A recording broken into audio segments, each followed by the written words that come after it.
Hello అండి, hi. బ్లౌజ్కి ఈ లేస్ ఇచ్చాడండి.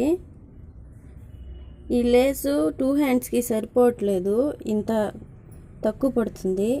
అందుకని కట్ చేసేసాను. కట్ చేసేసి ఇది మిడిల్లో పెట్టి ఇటు కొంచెం అది ఖర్చులో పోతుంది కదా, అలా మిడిల్లో పెట్టి లైనింగ్ పైన ఈ లేస్ ఇలా పెట్టి దీనిపైన హ్యాండ్ ఇలా పెట్టి కుట్టేస్తానండి. ఇలా హ్యాండ్ పెట్టి కుట్టి వెనక్కి తిప్పుతాను అన్నమాట. తిప్పినప్పుడు ఇలా వస్తుంది, లైనింగ్ లోపల నుంచి వస్తుంది. లైనింగ్ జాకెట్కి జాయింట్ లాగా కూడా ఏం కనబడదు, లోపల నుంచే పర్ఫెక్ట్గా కుదురుతుంది. ఇక్కడ ఖర్చుపోయే దగ్గర మాత్రం మిగులుతుంది. బాగుందా? నచ్చిందా?